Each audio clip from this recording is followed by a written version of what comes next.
So it is transfer deadline day in football, but not just in football in the Premier League, but also in the Championship. This is the 15th and the last episode of the transfer show. It's been such a blast doing these weekly transfer episodes.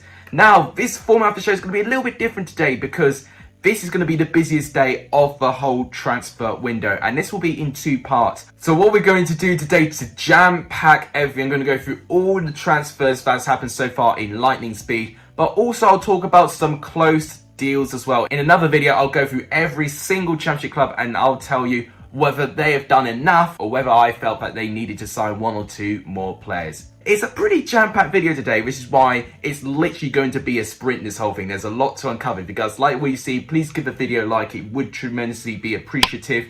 Please, if you've not hit that subscribe button, please do hit so. It really does help. And if you do want to see some championship content, it's the best way that you guys will still want to see that. And please share this channel and this video to as many people as you can. All that really helps. Without any further ado, let's unravel the chaotic madness that is transfer deadline day.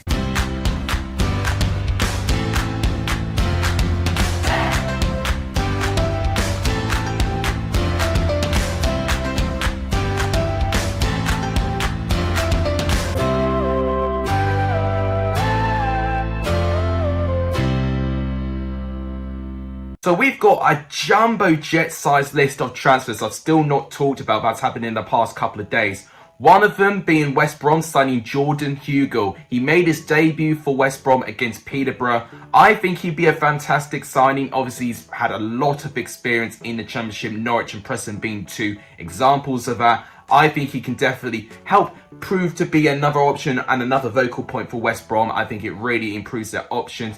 Nottingham Forest have made a couple of signings, one of them being Max Lowe from Sheffield United, and it is a loan deal. I think that's a fantastic signing as well. I think for Max Lowe, he did not really step up to the plate from when he was brought in for quite a big sum of money from Derby. I think just that expectation just really overwhelmed him when he was in the Premier League. But I hope back in the Championship, but now Nottingham Forest, a team that will definitely play him, I think he'll definitely get a couple more opportunities there. One team who's made quite a load of transfers is Reading. One of them are from two Chelsea players actually, and I'll talk about them first. Bubba Ratman and Deeney Drinkwater. Very different players when it comes to quality and experience for me and what they've achieved in their careers. Bubba Ratman's still someone who's been for Chelsea for so many years, but he's never caught a break to really stay at a club permanently. Unfortunately, he can never really cut the mould in the Chelsea squad, and that's not me being horrible to him. I do think he has got talent and potential. I just don't think he can break into our position. But I think with Reading, he will definitely get some minutes there, and I think he could definitely offer something there. But Deeney Drinkwater is the one that caught my eye. Now, Deeney Drinkwater, the big reason why I've not seen it is that he's just an injury waiting to happen. And I think with Reading, with the problem they have with all their players injured, I would have hoped that they probably would have signed players that don't have a really big injury record. So that's the only thing that disappoints me about Reading getting Deeney Drinkwater, but I'm happy to see him back in the Championship. I do think he could be someone a bit similar like a Charlie Adam when Reading signed him in, you know, someone a little bit washed up and someone just not quite fit and not quite at it anymore. I hope Deeney Drinkwater proves me wrong though, because I still have a lot of respect for him for a Chelsea player, of course. One of them was Alan Halilovic from Birmingham to Reading. Now, he had that spell, didn't he, sometime last season where Halilovic was really starting to perform for Birmingham. I think with a free transfer, Reading would definitely get some positions and some minutes out of him. I think that's a good signing.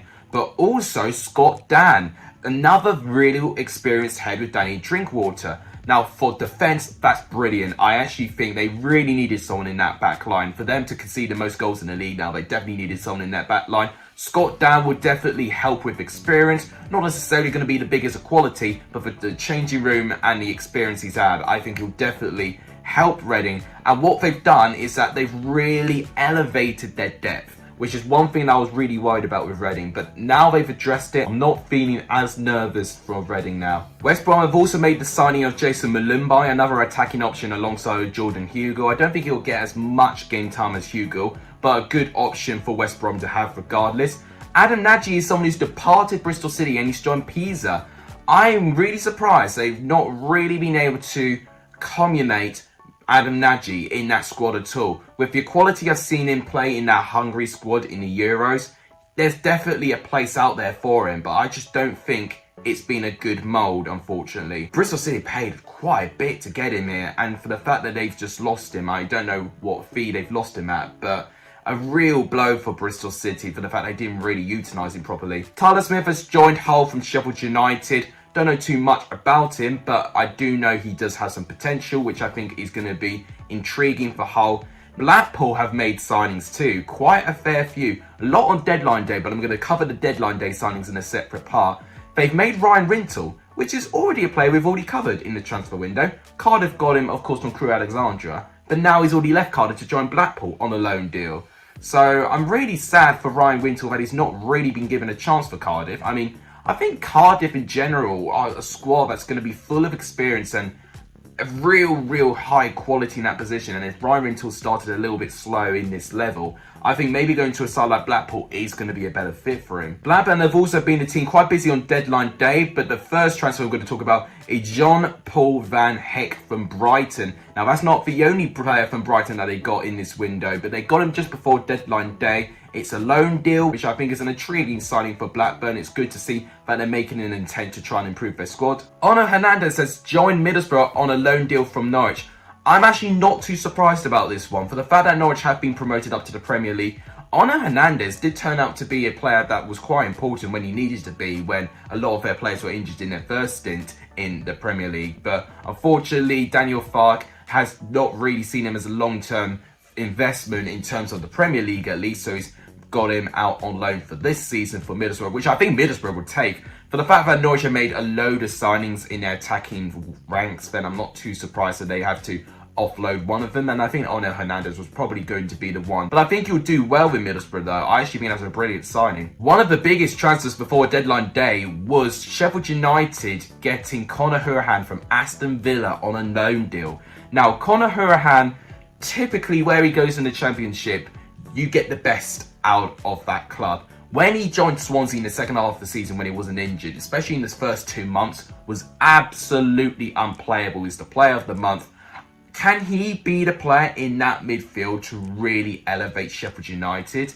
I don't know, but what I would dare say, he's got a lot of work to cut out on his hands if he wants to get into the top 6 again. In his 3 previous seasons, he's been in the top 6, getting promoted once of those 3 times as well. So he'll definitely guarantee high positioning in the table, not necessarily promotion though. So an interesting transfer though, someone definitely reaching the peak of his career as well, not the youngest of players. George Tanner's joined Bristol City from Carlisle. I've heard good things about him in League 2 last year, so I'm excited to see how he gets on with Bristol City. Maipa Odileko, I think that's how you say that name. He has joined Huddersfield from West Ham on a loan deal. Heard a lot of really exciting things, and I know one of my mates who's a West Ham fan. He really likes this kid, and I actually think he does have a load of potential. And I think with Huddersfield being a real feel-good factor in terms of young talent and players, I think he couldn't pick one of the better clubs, you know, to actually join right now. And the final transfer that happened before deadline day was Troy Deeney. He has returned to his boyhood club, Birmingham, after retiring from Watford after 12 years playing for that club. Unbelievable, really. But the fact he's returned to Birmingham could be a bit of a sentimental signing, potentially. He's definitely not one of the youngest players anymore. But I think, just like what I mentioned with Scott Dan, experience is going to be absolutely priceless for this Birmingham side. And if anything, having that experience and maybe him working alongside Lee Bowyer can be what Birmingham need just to get this consistency and maybe to push the club even a couple more times forward. Now we got to go through what we've just uncovered on deadline day. I mean, there's quite a lot that's happened already. Blackburn have made 2 transfers. Tayo Edun from Lincoln, that's been a loan deal, and another loan deal is their second signing from Brighton, Rida Kadra. I think that's really interesting, to be honest with you, for the fact that Blackburn have been so busy in the final day of the transfer window. Blackpool have also been busy, also with 2 transfers, 2 right backs also. One of them I know quite well, one of them I've still been getting familiar with. Jordan Gabriel, he's, was playing with Nottingham Forest last weekend, but now he's already going to another club in Blackpool. But one I'm very familiar with is Dujon Sterling from Chelsea. Now, I really actually wanted to see if we could kind of cement him in a couple of times, you know, in our squad this year for Chelsea. But clearly, likewise with Bubba Radman, the competition in that fullback position was just going to be way too challenging for him to try and overcome, especially for our ambitions this year. But think for Blackpool, for the fact that they've adopted so many young potential players from, you know, the youth squads of the Premier League. For example, Josh Bowler, Shane Lavery, and Dujon Sterling now being another one, and Tyrese John Gilles being another one. So I think Blackpool are definitely going for a formula of attracting young, talented potential players, which we'll see if it works long term. That's all I'd say. One League One transfer I just want to throw in there is Berson Salina. Obviously, we know him from Swansea, but he was formerly an Ipswich Town player. But Ipswich Town have now re-signed him on loan from Dijon. Quite unbelievable, really. You know, I would say Ipswich are being the equivalent of Fulham in the Championship, getting so many players in and spending a lot of money as well. But the difference is, Fulham are having success on the pitch, Ipswich are not. They need to be very careful, Ipswich, of what they do, because if they don't have success on the pitch and they spend all this money, especially if they need to make more money to try and change a manager to fix things, it's really going to put the club in a really difficult position. Almost an unrecoverable position as well if they are not careful whatsoever. Now we've gone through all the confirmed deals so far, and it's only 3 p.m. in the afternoon right now. So now we've got to go through, well, I mean, I say rumours, but it's pretty much close to confirmed at this point. Let's go through the latest reports that I have found in terms of players we could be seeing signing later today. So there's two that really stick out to me. One of them is Jamal Lowe from Swansea. Now, the fact that Swansea have already lost Conor Roberts, they really don't want to lose too many other players. Matt Grimes has been heavily linked with Fulham. I'm just going to mention that out there. But Jamal Lowe, very, very likely he's going to join Bournemouth. He's got a medical booked at Bournemouth and a deal going around £1.5 million, it sounds like. So Jamal Lowe, potentially a Bournemouth player, which I think will be brilliant for Bournemouth, to be honest with you. What position would he play? Would he play in the left-hand side and deputise where Danjuma used to play? Or would he play more on the right-hand side and maybe David Brooks will have to shift in elsewhere? Or is that going to be competition for David Brooks potentially? I mean, the options for Lowe are endless, which I think, you know, makes him a really good signing for Bournemouth if they can pull it off. Another interesting development I've seen is on Morgan Gibbs-White. He was someone I definitely talked about being transferred in my transfer shows from last year. Eventually joined Swansea last year, didn't he? And he didn't really have too much success, unfortunately, from a long-term injury on his foot. But it looks like Sheffield United have got him on a medical, which I think if Sheffield United get him in, it's interesting because he can play midfield, he can play attacking midfield. It's interesting that Sheffield United making those midfield decisions and these transfers, which I have criticised them, actually. I've criticised their midfield and especially their attack quite a fair bit this season, just not being able to transition into attacks very, very well. So I think improving that position, I think, will definitely help them. One deal which I think will be confirmed is the loan deal of James Lea-Skilly on Middlesbrough. It looks like that they're going to get him on a loan deal from Rennes. I have heard about him, I have seen him because I have seen him play as well, seen a bit of French football. I think it'll be interesting to get him in. He's a midfielder, and I think Middlesbrough, you know, can't go wrong with getting any more midfielders. You know, I think their squad now looking very, very decent, and I think if they get him in, I think it'll be a pretty good signing. It looks like a lot of these talks are on Sheffield United right now. I mean, to come to think of it, they've only made 2 transfers so far, and they need to make way more. That's probably why most of the reports have been on Sheffield United at the moment. But they've been linked with 2 further players. Jan Karamo from Parma, the winger, which I actually think he's really, really promising, actually. I think he'll be a good fit for the Championship.